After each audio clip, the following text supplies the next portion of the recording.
lembra que eu sempre falo da avaliação de irritabilidade tecidual do ombro, que está descrita primeiro lá no artigo de capsulite adesiva, e depois isso foi importado para dentro dos diagnósticos cinético-funcionais no artigo do Martin Kelly. O Lewis fez esse trabalho de confiabilidade da determinação desse nível de irritabilidade, e eu estou super curiosa, Bia, eu não li, só porque eu sabia que você ia apresentar, eu falei assim, nem vou economizar meu tempo, vou deixar a Bia me contar tudo. Certinho. Vou começar, então. Bom dia, gente. Meu nome é Beatriz, sou aluna de graduação da professora doutora Ana Maria, e eu estou cursando o segundo ano da fisioterapia, e hoje eu vou falar um pouquinho sobre o artigo publicado em janeiro de 2021, esse ano, que é sobre a confiabilidade e a validade da classificação de irritabilidade do tecido do ombro. Introduzindo, os distúrbios do ombro são a terceira condição musculoesquelética mais comum em todo o mundo, levando a dor, limitações funcionais, incapacidade. E, tradicionalmente, o diagnóstico do ombro, ele é baseado na anatomia patológica, que vai diferenciar os pacientes em grupos homogêneos para orientar o tratamento, o prognóstico. E esse diagnóstico, ele é adequado para a tomada de decisão cirúrgica. Por quê? O objetivo da cirurgia é corrigir a anatomia patológica, mas ele pode ser inadequado para a tomada de decisão não cirúrgica ou de reabilitação, em que evidências recentes demonstraram uma correlação fraca entre o diagnóstico baseado na anatomia patológica e os sintomas do paciente, as deficiências e as limitações funcionais. E também, esse diagnóstico ele não parece orientar a seleção de intervenção por fisioterapeutas especializados em ortopedia. Então, nesse contexto, um algoritmo de classificação de reabilitação de distúrbios do ombro, que é o Star Shoulder, propôs uma abordagem alternativa para orientar a intervenção de reabilitação com um diagnóstico que ele é baseado na irritabilidade do tecido do ombro. E o que reflete essa irritabilidade, né? É que após os tecidos biológicos eles serem feridos ou imobilizados, atividades simples podem induzir uma tensão prejudicial a esses tecidos. Sendo assim, a irritabilidade reflete a habilidade ou a incapacidade dos tecidos para lidar com o estresse físico. E o Star Shoulder, ele propõe 3 níveis de irritabilidade do tecido do ombro, com estratégias de intervenção correspondentes relacionadas ao gerenciamento de estresse físico para os tecidos. Aqui, a gente pode ver esses 3 níveis de irritabilidade, as suas características, sendo divididos em baixa, moderada e alta irritabilidade. Porém, até então, não tinha estudos para documentar a confiabilidade e a validade dessa classificação suficiente para que a clínica a use. Com isso, o objetivo desse estudo foi examinar a confiabilidade e a validade das classificações de irritabilidade do tecido do ombro como parte de um sistema projetado para orientar a intensidade e a estratégia de tratamento adequadas. Esse estudo foi um estudo observacional transversal que utilizou avaliadores e pacientes de uma rede regional de saúde. Os pacientes com dor no ombro, eles foram avaliados e classificados por um primeiro fisioterapeuta e, posteriormente, por um segundo fisioterapeuta no mesmo dia da consulta. Para avaliar a confiabilidade, foi usada a escala PABAC-OS, que considerou que a confiabilidade ela não seria válida caso o valor obtido pela escala fosse menor que 0,40. Já a validade, ela foi avaliada principalmente comparando a medida de resultado relatada pelo paciente, o PROM, através das classificações de irritabilidade. E também depois foi avaliado se a intensidade na intervenção planejada correspondeu à classificação de irritabilidade conforme foi recomendado no Star Shoulder. Em relação aos avaliadores, foram enviados pedidos de participação no estudo para 87 fisioterapeutas ambulatoriais de 37 locais de uma grande rede de saúde regional. E os avaliadores, eles foram incluídos se eles trabalhassem regularmente com pacientes com distúrbio no ombro, se eles tivessem um mínimo de 500 horas clínicas por ano e também 10% ou mais do número de casos deles deveriam ser em pacientes com dor no ombro. Caso não se encaixasse nos critérios de inclusão, o possível avaliador era excluído. E também foram excluídos aqueles que não trabalhavam em um local com um outro possível avaliador. Para o treinamento, os avaliadores deles foram solicitados a ler o artigo inicial, que descrevia um pouco do sistema de classificação Star Shoulder, e também eles tiveram que assistir uma palestra de 12 minutos que estava disponível no YouTube. A intenção desse método de treinamento era para aumentar a generalização dos resultados do estudo e para evitar métodos de treinamento muito especializados e que seriam difíceis de reproduzir clinicamente também. E 36 fisioterapeutas de 16 locais se voluntariaram para completar o treinamento do avaliador. Desses 36, 24 avaliadores de 11 locais enviaram dados dos pacientes. Em relação aos pacientes, eles foram recrutados a partir de uma amostra de pacientes consecutivos que se apresentaram para uma consulta de fisioterapia por causa de dor no ombro. Então, o critério de inclusão foi a queixa principal do paciente ser a dor no ombro. E os critérios de exclusão incluíam pacientes com dor no pescoço ou dor distal a cotovelo, pessoas que não eram alfabetizadas em inglês, cidadãos menores que 18 anos, pessoas que fizeram cirurgia no ombro do lado sintomático no ano anterior, e também caso o paciente ele não tenha preenchido os questionários de resultado relatados pelo paciente. E os participantes, eles receberam também uma breve explicação do estudo e forneceram um consentimento. E os dados demográficos, eles foram coletados como parte do processo de admissão. Então, o primeiro fisioterapeuta, ele avaliou a classificação de irritabilidade do ombro dos participantes durante o processo de examinação física e também histórica.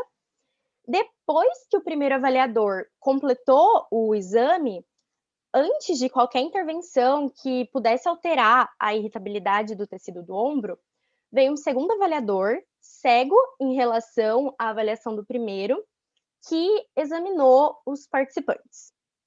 Os avaliadores, eles foram solicitados a classificar o participante como alta, moderada ou baixa irritabilidade do tecido do ombro. Esses níveis, eles eram definidos operacionalmente durante o treinamento, com base no nível de dor, na presença de dor à noite ou em repouso, no início da dor durante o movimento, nas diferenças de amplitude ativa e passiva de movimento e no nível de deficiência. Então, 3 desses elementos, eles são obtidos por meio de autorrelato e 2 dos elementos exige uma examinação física feita pelo avaliador. Quais são esses 2? A comparação da quantidade de amplitude de movimento ativa e passiva e o momento da dor durante ou após o movimento. Só que é bom lembrar que os avaliadores não tinham essas definições imediatamente disponíveis no momento do exame, e eles não foram obrigados a utilizar procedimentos de exames padronizados. Os participantes, então, preencheram 3 medidas de resultado relatado pelo paciente antes de serem avaliados pelos 2 avaliadores. Foi a medida SCAT, a PSS e a ASS, que elas foram escolhidas devido ao seu amplo uso e à sua confiabilidade e validade em pessoas com distúrbio no ombro. O SCAT, ele é um teste adaptativo computadorizado e ele foi administrado via iPad. A escala dele varia de 0 a 100, em que 100 corresponde a não deficiência, e isso também vai valer para as outras 2 escalas. E o mínimo de melhoria clinicamente importante da SCAT, o que é esse mínimo de melhoria importante? É definido como a quantidade de melhoria que um paciente consideraria importante ou benéfico. Nesse caso, ele é igual a 8. Na PSS, esse mínimo de melhoria clinicamente importante é 11,4 e na ASE é de 12. Além da classificação de irritabilidade do tecido, ambos os avaliadores, eles foram solicitados a fornecer uma estratégia geral de tratamento com base nos achados do exame.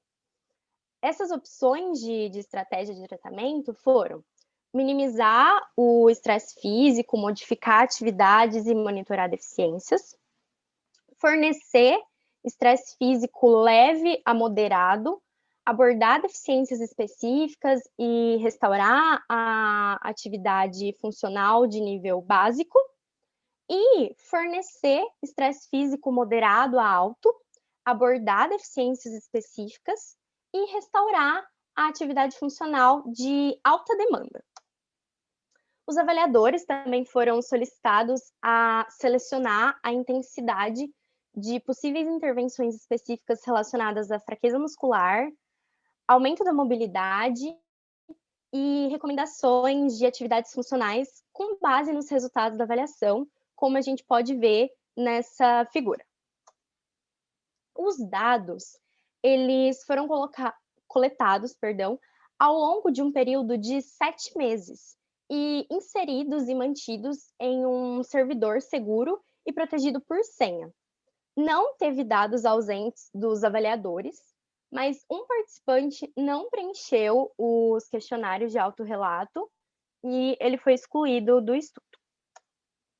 Então, 101 participantes foram incluídos na análise de dados e 6 foram excluídos, em que um foi por dor ou sintoma de distal ao cotovelo, um foi por não preenchimento dos formulários, 3 foram por ter tido um comprometimento da coluna cervical e um foi por ter feito cirurgia no ombro sintomático.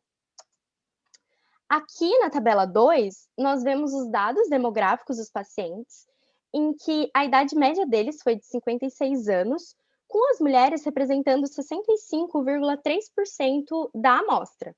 Já na tabela 3, nós vemos as avaliações emparelhadas de irritabilidade do tecido, em que a classificação com maior frequência de seleção foi a moderada, com 45,5%, seguido da baixa irritabilidade, que correspondeu a 30,3%, e, por último, a alta irritabilidade, que representou 24,3%.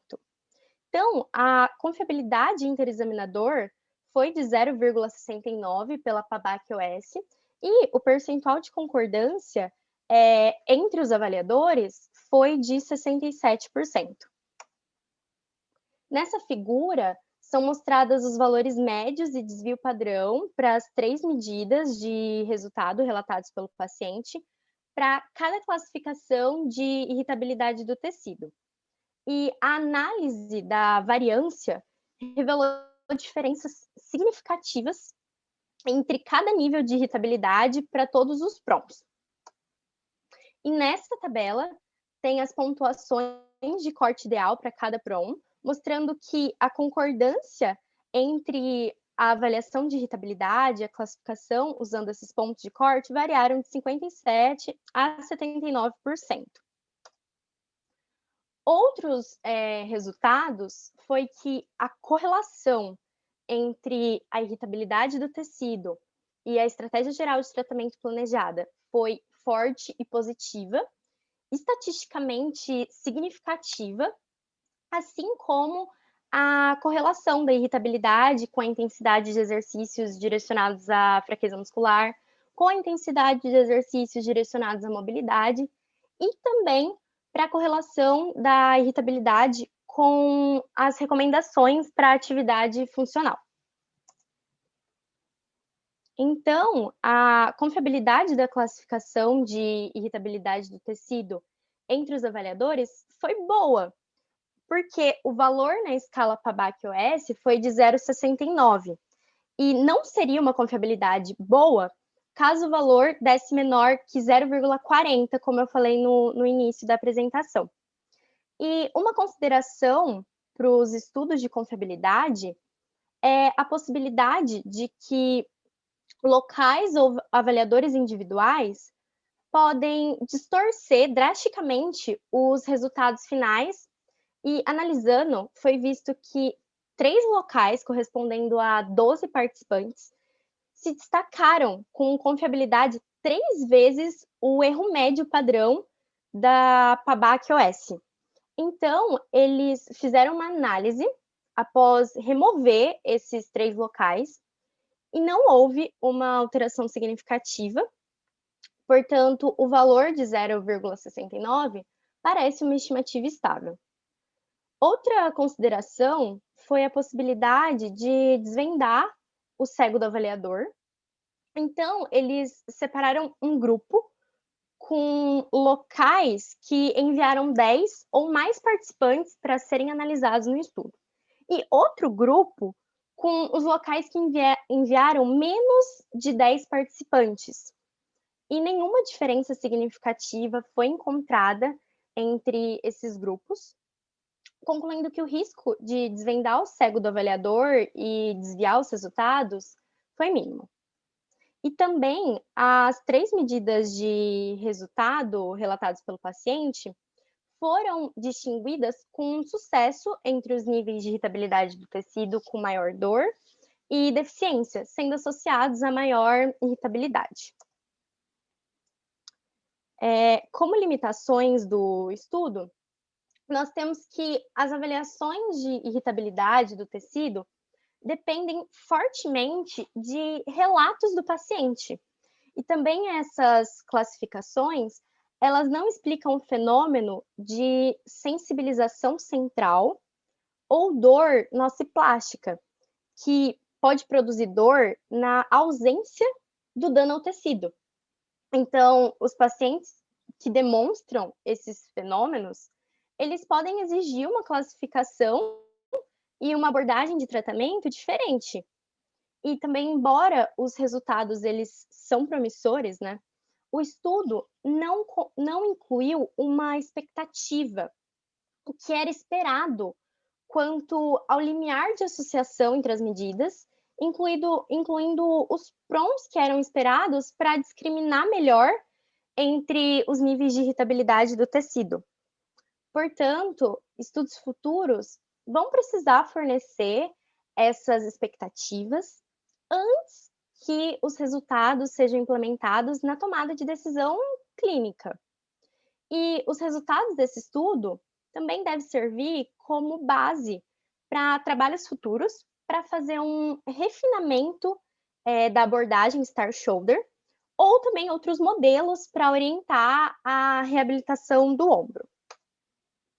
Sendo assim, o estudo concluiu que há uma confiabilidade aceitável e uma forte relação entre os PROMs e as avaliações dos fisioterapeutas, apoiando o uso do sistema de classificação de irritabilidade do Star Shoulder. E é isso. Muito obrigada pela atenção.